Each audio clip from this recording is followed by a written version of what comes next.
Bye. आज आपण खूप महत्त्वाच्या गोष्टी जाणून घेणार आहोत. या गोष्टींकडे बहुधा आपण दुर्लक्ष करत असतो.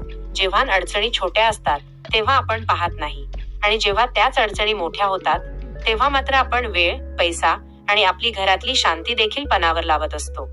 या आधीच जर सावध होईच असेल तर हा व्हिडिओ तुमच्यासाठीच आहे. नक्की शेवटपर्यंत बघा.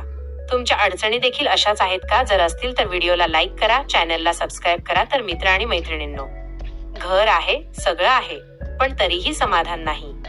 पैसा येतो पण घरात टिकत नाही. नवरा बायकोमध्ये कारण नसताना वाद होतात. मुलं ऐकत नाहीत, त्यांचा स्वभाव चिडका झालाय. घरात एकमेकांमध्ये विचार जुळत नाहीत. आरोग्याच्या तक्रारी एकामागोमाग एक येत आहेत.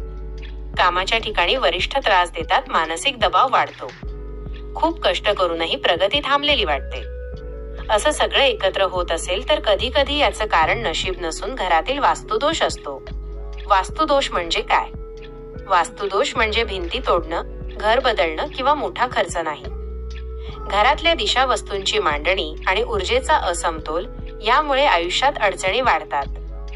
आपण नकळत अशा चुका करतो ज्याचा परिणाम पैसा, नातं, आरोग्य आणि मनःशांतीवर होतो. घरात होणाऱ्या सामान्य चुका. अनेक घरांमध्ये खालील गोष्टी चुकीच्या असतात. मुख्य दरवाजाची दिशा, स्वयंपाकघराची मांडणी, झोपण्याची जागा, देवघर, तुळस, आरसे, घड्याळ, कबाड, पाण्याची जागा. या छोट्या गोष्टी हळूहळू मोठ्या अडचणी निर्माण करतात. या चॅनलवर तुम्हाला काय मिळेल? या चॅनलवर मी तुमच्यासाठी आणते घरासाठी सोपे वास्तू उपाय. पैसा अडकत नसेल तर उपाय.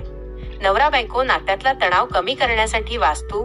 मुलांचा हट्टीपणा आणि चिडचिड कमी करण्यासाठी उपाय. आरोग्य सुधारण्यासाठी वास्तू. मार्गदर्शन, नकारात्मक ऊर्जा दूर करण्याचे सोपे मार्ग.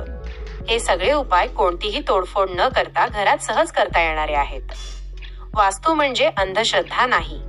वास्तू म्हणजे घाबरवणं नाही, भीती दाखवणं नाही. हे पंचमहाभूत, दिशा, सूर्यप्रकाश आणि ऊर्जेच्या संतुलनावर आधारित एक शास्त्र आहे.